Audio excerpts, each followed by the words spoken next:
A very good morning, students. Today we are going to learn the definition and meaning of financial system.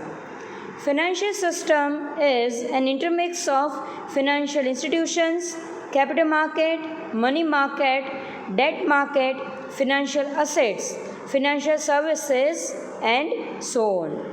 The financial system mobilizes funds from surplus to spenders. The financial system plays an efficient role of transfer and allocation of fund. આપણે last સેશનમાં જેવી રીતે learn કરી ગયા in the introduction of financial system that financial system help to mobilise are fund. તમારા ફંડને move કરવા માટે, તમારા ફંડને પ્રોપર ઇન્વેસ્ટમેન્ટ એવેન્યુઝમાં ટ્રાન્સફર કરવા માટે we required a proper financial system. Financial સિસ્ટમમાં ડિફરન્ટ કેટેગરીઝ છે. That is financial institutions are there, financial services are there, financial markets are there, financial assets are there. So on the basis of this different categories we are able to convert our savings into investment. The definition is that financial system provides a link between saving and investment. A formal link is provided by financial system, and with the help of this link we are able to move our fund, we are able to transfer our fund, and we are able to invest our fund. Last સેશનમાં આપણે introduction પાર્ટમાં learn કરી ગયા that financial system is divided into two broad categories. The first one that is organized system and the second one that is unorganized system. Now today we are going to learn the main chart of Indian financial system. Here the chart is there. I think it is visible to each and everyone. Indian financial system is divided into two parts, organized and unorganized. Last સેશનમાં આપણે જે રીતે discuss કર્યું કે organised financial system એટલે એવી financial system કે જ્યાં રૂલ્સ એન્ડ રેગ્યુલેશન્સ હશે, કે જ્યાં કોઈ ઓફિશિયલ ઓથોરિટી હશે અને જ્યાં કંટ્રોલિંગ સિસ્ટમ પ્રોપર મેનરમાં અપ્લાય કરવામાં આવતી હશે. તો અહીંયા તમે ચાર્ટમાં જોઈ શકો છો that is organised financial system is controlled by four main authority. The first one that is finance minister. Now finance minister is the person who is going to manage the finance in a particular economy. Economy માં મનીનો flow કેવી રીતે જજ કરવો, then after મનીની supply કેવી રીતે increase કરવી, કેવી રીતે રિડ્યુસ કરવી. કોઈ પણ એક સેક્ટરમાં મનીનું બ્લોકેજ મેક્સિમમ હોય તો એ બ્લોકેજને કેવી રીતે રિમૂવ કરવા, that is going to decide by finance minister. The second authority is RBI, that is Reserve Bank of India. Banking or non banking ઇન્સ્ટિટ્યુશન્સને રિલેટેડ કોઈ પણ ઇસ્યુ હશે, so that is going to control and that is going to regulated by RBI. RBI is termed as apex body in Indian financial institutions. Then after SEBI. SEBI stands for Security Exchange Board of India. Indian finance market is divided into capital market and money market. Capital market is going to controlled by SEBI.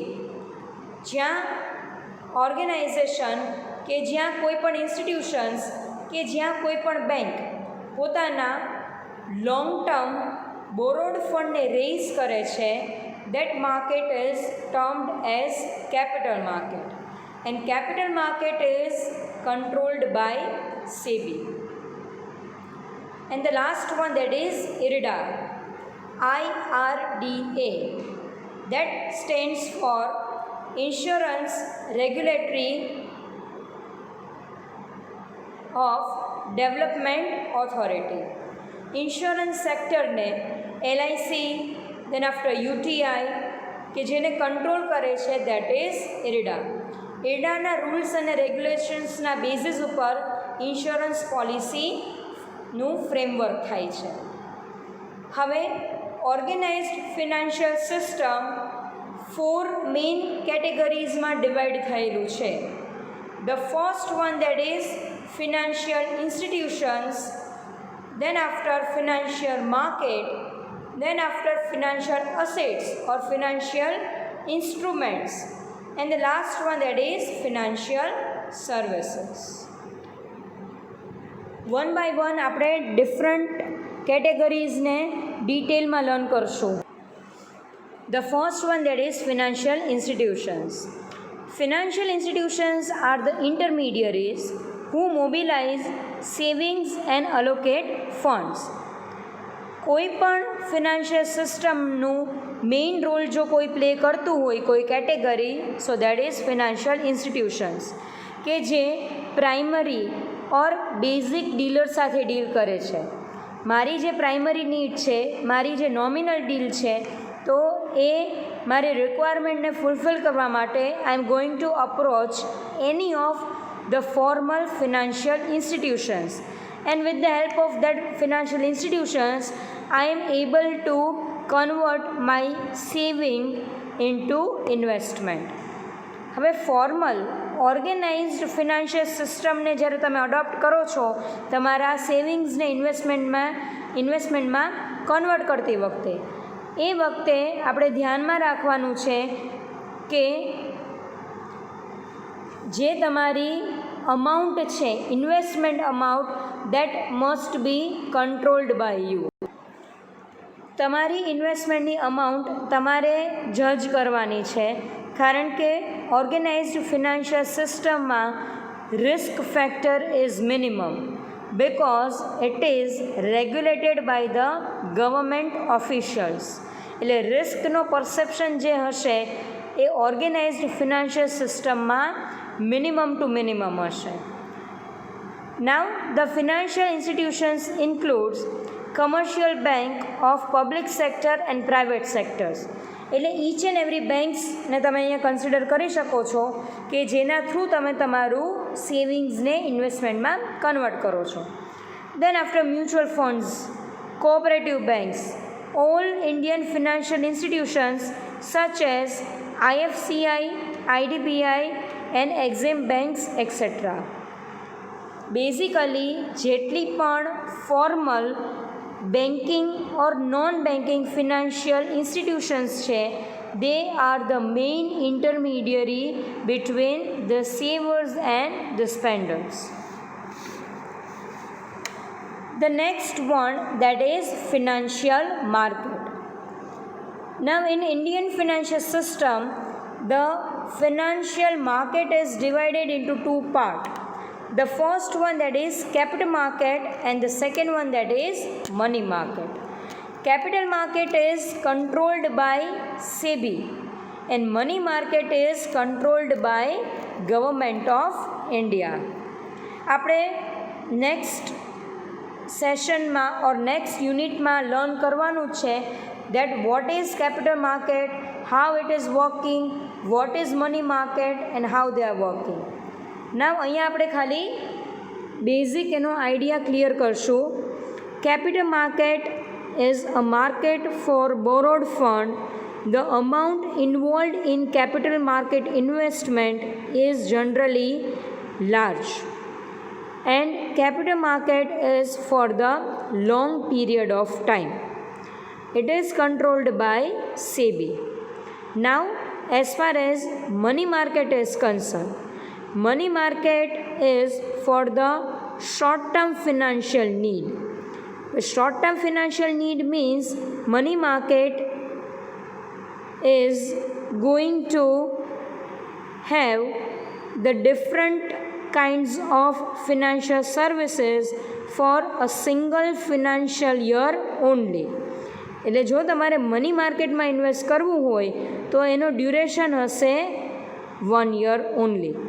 the amount involved in money market is less as compared to capital market, and the participant in money market is generally institutions, banks, government, mutual funds, etc. કોઈ પણ normal investor છે, they are not going to invest in money market. Money market is not for the general public, while capital market is for the regular or general investors. Capital market is divided into two parts. The first one, that is primary market, and second one, that is secondary market. Primary market means organisation જ્યારે first time પબ્લિકનું fund use કરે છે organisation માટે by way of shares, so that market will be treated as primary market. હવે primary માર્કેટનો એક point છે કે ત્યાં વચ્ચે કોઈ ઇન્ટરમીડિયરી નહીં હોય, એટલે કોઈ પણ ઇન્વેસ્ટરે આઈપીઓ થ્રુ શેર્સને કંડક્ટ કરવા છે, પરચેસ કરવા છે, તો directly so and so investor particular કંપનીનો કોન્ટેક્ટ કરશે અને એના જે શેર્સ છે એને પરચેસ કરશે. So that is a primary market. In means there is a no intermediary. while secondary market, or we can say that stock market. Stock market means those market in that the issued shares are going to repurchase and sell. હવે એક વખત તમે company પાસેથી શેર્સને purchase કરી લીધેલા છે, હવે particularly એ શેર્સના પ્રાઇઝીસ હાઈ થાય છે, તો you want to sell your shares in the market. So at that point of time we required secondary market or stock market, through which we are able to sell, we are able to repurchase the issued shares. Then after, financial assets are there, or we can say that financial instruments are there. Sorry, the money market એ આપણે skip થઈ ગયું છે. Okay, now after capital market, the second category of financial market is money market. Under money market we have T-bills, that is treasury bills, commercial bills, commercial papers, certificate of deposits and call money. આ બધી category આપણે next યુનિટમાં થરલી learn કરવાની છે, એટલે અત્યારે આનું basic હું એના એક્ઝામ્પલ્સ ઓર એનું એક્સપ્લેનેશન આપતી નથી. અત્યારે તમારે ખાલી આ ચાર્ટને જ યાદ રાખવાનો છે. Now the third one, that is financial assets or financial instruments. Under that, the primary securities. Now in primary securities we include equities, debentures, bonds and book debts. they basically કે જે પ્રાઇમરી સોર્સ થ્રુ ઓર્ગેનાઇઝેશન પોતાના ફંડને rays કરી શકે, that security or that instruments will be known as primary security. The second one, that is secondary securities. Now under secondary securities we have bank deposits, time deposits, life insurance policies and mutual fund units. એટલે અધર દેન primary securities, જ્યારે ઓર્ગેનાઇઝેશનની basic need fulfil થઈ જાય છે, પણ basic need fulfil થઈ ગયા પછી further જ્યારે તમારે મેક્સિમમ ગ્રોથ અને મેક્સિમમ એક્સપાન્શન માટે ફંડની રિક્વાયરમેન્ટ હશે, at that time organisation is going to approach the secondary securities. And the third one, that is or the last one, that is financial services. Now there are different financial services available through which we are able to satisfy our basic needs. Under that, leasing, hire purchase, factoring, merchant banking, credit rating, and depositories. So this is the formal organized structure of Indian financial system. તમારા એક્ઝામની વાત કરીએ તો as far as your examination is concerned, this particular chart is very important. તમને એક્ઝામમાં એવી રીતે પૂછાઈ શકે કે explain financial system with the help of definition and explain Indian financial system. તો એમાં તમારે basic introduction, what is organised, what is unorganised અને ઓર્ગેનાઇઝમાં જે મેઇન 4 હેડ છે એનું જ એક્સપ્લેનેશન આપવાનું છે. But you are required to draw the full chart itself. Okay, now this is about organized. Now the second part, that is unorganized or informal financial system. Now unorganized financial system is that system under which no regulations are there, no rules, regulations, no official persons and no control system is there. In a simple manner આપણે કહી શકીએ કે તમને ફંડની requirement છે, તમે bank પાસે નથી જતા, તમે મારી પાસે આવો છો ડિરેક્ટલી, હું તમને ફંડ પ્રોવાઈડ કરું છું અને જે એમાં ઇન્ટરેસ્ટ રેટ હશે એ મારા પર્સનલાઇઝડ હશે. આપણે ઘણી બધી વખત જોઈએ છે કે ઘણા બધા આપણે કાઠિયાવાડમાં કહેવાય જ છે કે વ્યાજ વટાવનો ધંધો કરે છે. સો that is unorganized form of financial system under which we are going to have an individual person as our main source of finance. તમે કોઈ પણ એવા પર્સનનો કોન્ટેક્ટ કરી શકો છો કે જેની પાસે એક્સેસ છે, એ તમને ફંડ પ્રોવાઈડ કરશે અને એ લોકો પોતાની રીતે ચાર્જ કરશે. સપોઝ તમે એના ઇન્ટરેસ્ટ રેટ સાથે અગ્રી નથી થતા તો directly you are going to find another one.